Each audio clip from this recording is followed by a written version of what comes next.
Hello and welcome to another episode of Scott Reads Comics. Today we have a real treat to go through.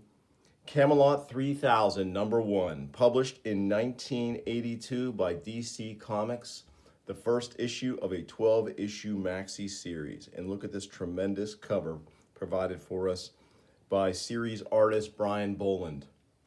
Incredible British artist, perfect for this project. So let's dive in and enjoy.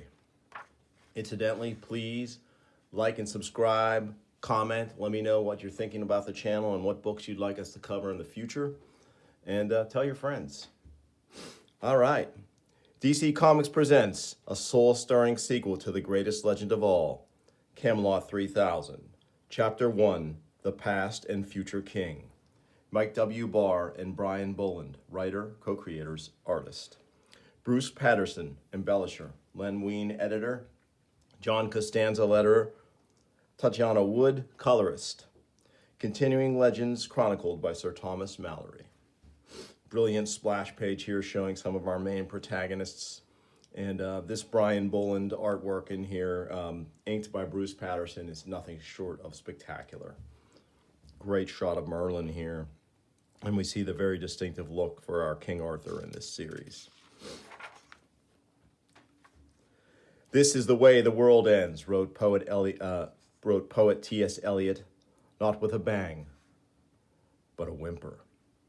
The citizens of London, England, in the year 3000 would have clearly preferred the whimper to the bang, but the invaders don't give them any choice. So we see an alien invasion is transpiring here, and the entire world, and we're focused in on London, England here, is under siege. And we focus in on one of our main characters here in this next page, page 3. Careful, Tom. I don't want to die at the hands of the aliens or in an accident. Don't worry, Dad. We'll make the channel by morning. You can see they're streaking toward Glastonbury Tor. And then we can leave England for good. Hey, cut it out, Mum. I didn't mean it that way. We'll be back, and I know you, sniff, didn't mean it, Thomas. But I think you're right. All the same, we'll never see our home again. Tom, what's that light? I see it, Dad. Brace yourselves. So an alien ship looms ahead of them and blasts the air car that they're in. Tom Prentice leaps clear, but his parents are exploded in the car's destruction. Terrible outcome there. To an objective observer, it is obvious that young Tom could not possibly have saved his parents' lives. But until he himself acknowledges this truth, he will run and run and run. Glastonbury Tor, for eons, a region thick, swathed in magic and mystery. Yet the people of the year 3000 don't much believe in magic, and the only mystery in Tom's mind is whether he'll survive the night. So, dig personnel only, provide vocal identification. Prentice, Tom, junior member of the dig. Almost forgot. We came by Glastonbury for a reason. Figured we could hide out here if the bloody aliens got too thick. I can lay low for days if I have to. I just hope they didn't see me come in here. Love the details here. And this whole series is going to be about the details in terms of the artwork. Boland spares no expense in terms of time and effort put into these backgrounds on some of these panels. He's world building. The two of them, Mike W. Barr and Brian Boland, are world building as we go through this first issue, and it's just gonna continue all through the series. And we get our first glimpse of the aliens in person here with this menacing finger pointing. Tom has been found. At that moment, in Paris, France, emergency refugee flight from England now arriving. All doctors to gate 12, please. And make sure they are all fed and clothed, Miss LaRue. Oh, oui, Monsieur Futrelle. But we have not yet been able to find housing for them. How fortunate, then, that I will be spending the night at my estate. They may stay at my townhouse indefinitely. Oui, Mr. Futrelle, and thank you. Lodging, medicine, transportation, all necessary, yet all treating a symptom, not the disease. Across the channel, aliens are establishing a base for God knows what purpose in England. And all that matchless wealth of Jules Futrell can do is help the victims. We cannot attack. Their weapons make ours look like toys. I am the richest man in the world, and I am useless. Useless. Somewhere, there must be someone who can help us, but who and how? Excellent questions, those. And though Jules Futrell has no way of knowing it, they're about to be answered. So Tom, back at the tomb, Tom thinks to himself, never got the chance to finish surveying these tunnels so they could build housing here, and now I guess I never will. Meanwhile, the aliens are breaking in. Tom knows it. Maybe I don't know my own face as well as I thought. I could have sworn I knew every mile of this hole, but I'm lost. Better retrace my steps in. They found me. The expression on this face here in this last open panel on page 6 is just staggeringly good. The emotion conveyed in these pages is just so spot on, so incredible. No, can't let him get me. I won't. And here he runs face first into a stone block. Great use of color here by Tatiana Wood and this amazing panel as the aliens are closing in and they have their seeker lights and their blasters. We see them swathed in shadow here, just a little bit revealed. How bloody stupid place to put a rock. The old pro bar ought to clear it out in time. Oh no, eh? No, it can't be. Here lies buried the renowned King Arthur, once and future king. Just my rotten luck. I finally find something historically important when I'm running for my life. Well, whoever's buried here, all he's doing now is blocking my way, so. Another great shot of the aliens here. Good use of color again. Yow! So he gets the tomb open, but it is not filled with the dead, but rather with the sleeping. How long? How many nights has slept Arthur Pendragon, King of Britain, Lord of the Roman Empire? Oh, wow. Listen, mister, whoever you are, we've got to get out of here fast. So we get our first real shot in the story of King Arthur in this series, and he looks amazing. A figure of menace, especially to the aliens. What is this place? It be not Avalon, but then where? This guy not only thinks he's King Arthur, but he even speaks the language. Good thing I understand it. I'll explain later, your Highness, but right now, look out. By the Grail.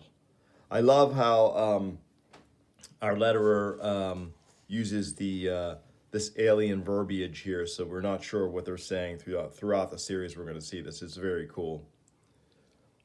Take cover, lad. You are obviously unsuited to war. You got it.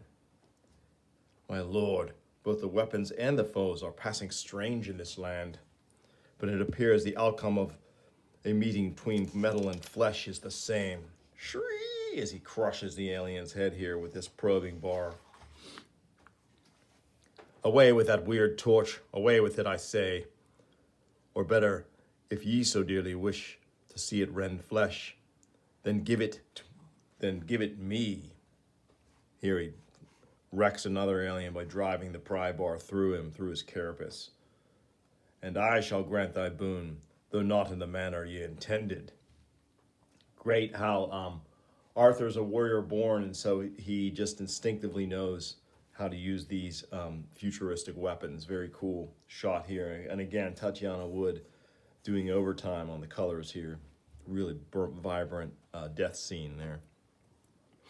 I am sore tempted to keep this weapon. And why not? Its owner has no future use for it. That was amazing. Amazing, no, lad. The dim esquire of the Table Round could easily vanquish such foes as these. But tell me now, what place and time is this? Well, we're under Glastonbury Tor, and it's the year 3000. The year 3000, ye say? By Jesu, I slept for somewhat longer than I thought, but it seems to have served its purpose, for the wound given me by the evil Modred has healed.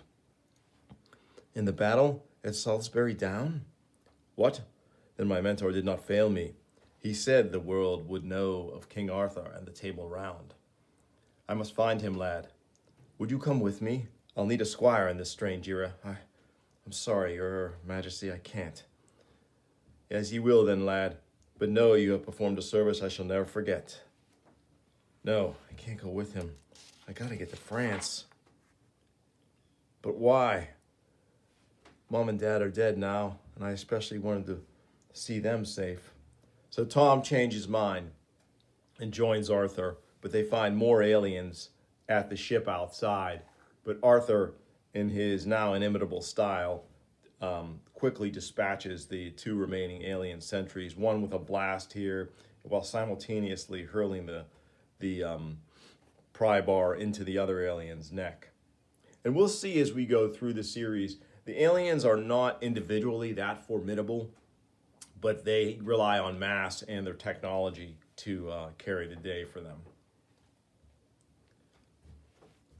Should we not torch this strange dwelling? It may hide more enemies. Not much chance of that. Anyone inside it would have tried to knock us off from the air. Now, can we go, please? Do I take thy words correctly? Does this structure fly? Well, yeah, but we shall harness this vehicle. You can guide her. Let's have a look. And soon. This appears to be a kind of short-range ship, so it's fairly simple. Indeed? Yeah. The red lever is for takeoffs, and the grid here guides the ship to whatever destination you set it for. In that case, lad, let us away. But I don't even know where we're going. Aye, but I do. Where? Why, to Stonehenge, lad, to find Merlin. Oh, fine. Oh, great double page ad here for some Saturday morning cartoon lineups. I watched all these, loved Pandemonium. I love the idea of the three pandas combining into a super being, sort of a pre-Power Rangers kind of thing. And of course we have our Looney Tunes, pretty awesome. Meanwhile, back to our story. Somewhere in North America. So we have another of our protagonists revealed here. And we're going to be seeing as we go through the series, the idea of reincarnation is going to be heavily suggested or realized in this series. And so this character is going to be one of our main players. And what purpose would that have served, Commander Acton? None at all. We'd be minus our commanding officer now instead of Captain Weaver. And to be honest, we can't afford to lose you. Thank you, General. But the Ironclad was our last warship, and I submit that unless we find a way to defeat those aliens soon, it won't matter which of us are alive or dead, because the planet Earth will be in chains. So, very strong artwork here by Boland establishing Joan Acton as a woman of action. I've got my doubts about this guy, but it all seems so right. Why so quiet, lad? Great use of a long panel. I love when artists use these long panels. I think we always associate it with Paul Smith, but other artists like Brian Boland here use it just as effectively as Smith does to tell story. In truth, I had hoped you would tell me tales of this odd new world I have awakened in. That's just what I was thinking, King Arthur. The legends say you'd return when England needs you most. Aye, be this the time. Well, England sure needs something right now, and so does the rest of the world. Our cities are nothing but layer after layer of stores and apartments because the population is so large. There's barely enough food or water to go around, and not nearly enough hope. You see, centuries ago, every country in the world voted to end all exploration of space. They said the money would be put to better use on Earth, maybe, but they didn't realize that in the space program gave people a sense of belonging to the universe. Instead of reaching out, they just turned in. And so when we finally discovered these aliens were coming, we couldn't deal with it. And when they proved to be hostile, we had no way to defend ourselves. So we get some pretty valuable exposition here in those three panels, which is good. By the Grail, 'tis most unseemly that the people of England should be so conquered. We must, eh? On the board, boy, yonder tiny star flashes. 'Twould seem we have reached our destination, lad. Stonehenge. Pretty awesome. full page panel with these three smaller panels on top of it, shot of Stonehenge here, and a great use by Tatiana Wood of color here. Really nice.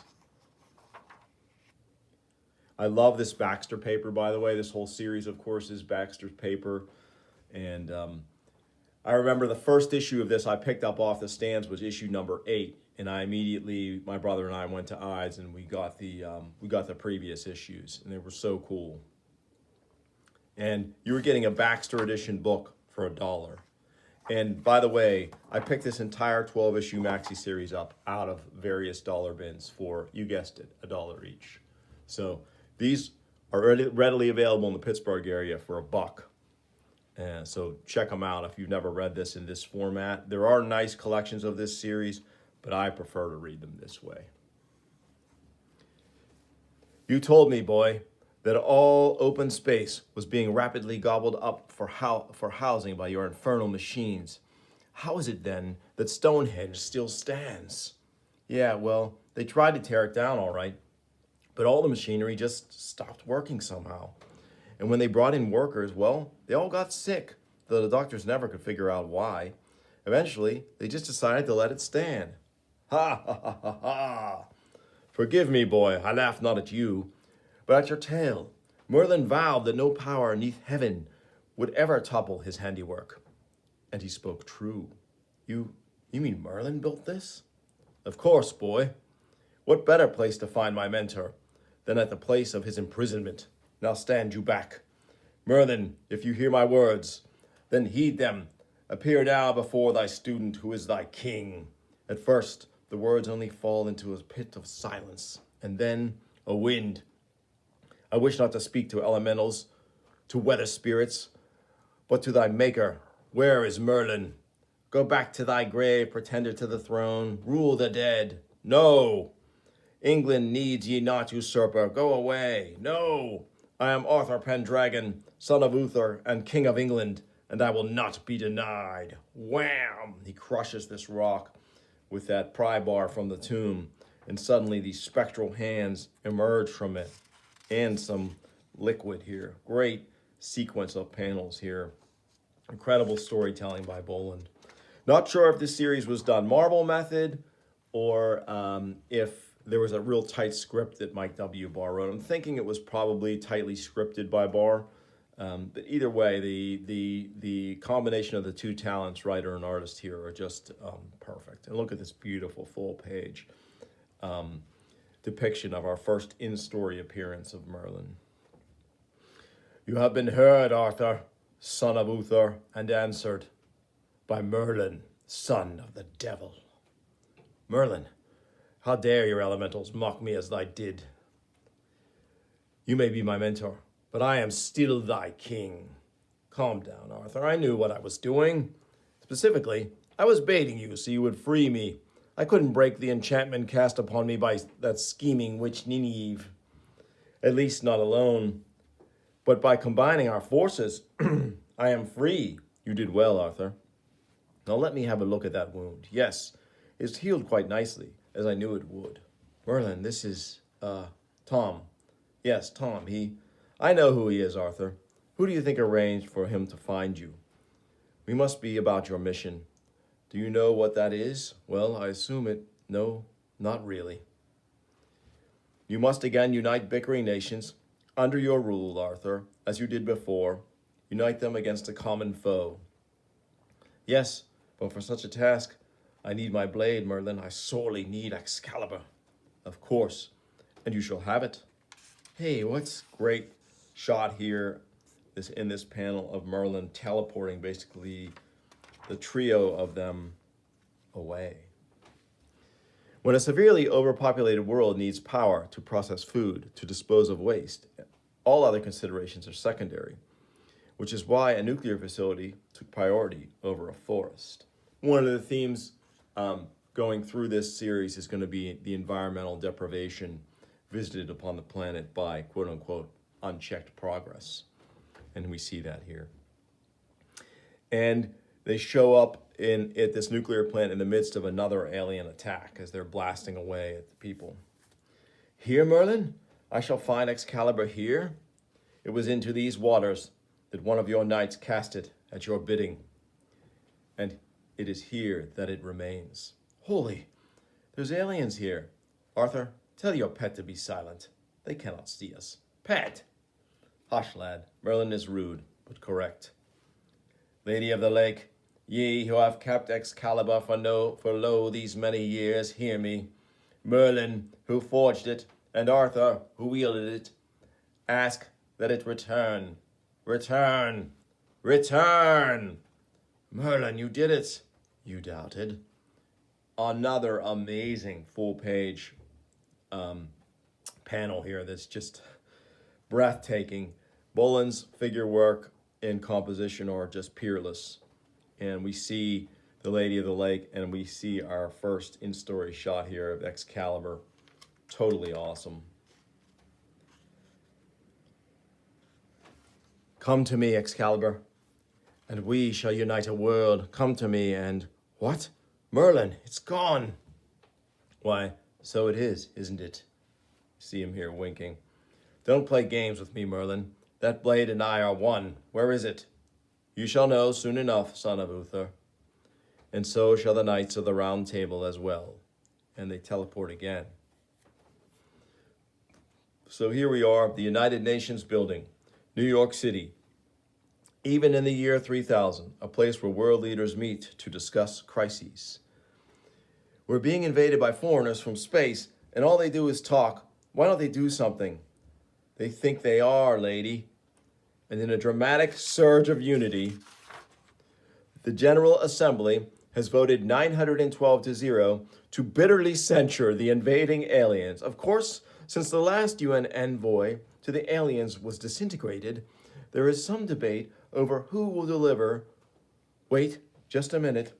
There's some kind of disturbance on the assembly floor. The whole place is shaking as if in an earthquake. A huge slab of rock is thrusting its way up through the council floor. I don't know what... My God. Next issue, the sword and the stone. So that's where we'll leave off our story for now. And issue 2 promises a lot of more revelations and introductions of some of our main characters. At the end here, we have a wonderful 2-page explanation or origin story for the series, written by Mike W. Barr, series writer, and we get a nice preview of our cover for issue 2. So very cool. If you do get this series, read this back matter. It's really informative. And this is such a joy to read again and to share, because I think it's really one of the best things that came out of the 80s. Now, it's got kind of a weird story in and of itself in terms of how it rolled out. It chugged along pretty well early on and then began to slow down toward the end. And while this first issue came out in 1982, I think issue 12 doesn't come out until 1984, maybe even 85. It took a long time for the series because Brian Boland, while being a genius penciler, is notoriously slow. And his schedule caught up to him, and then things got away from them altogether, and so it took a long time. But the payoff was still worth it. Anyway, this has been Camelot 3000, number 1. I'm glad you joined me for this, and I will bring you more soon on Scott Reads Comics. Thanks for watching.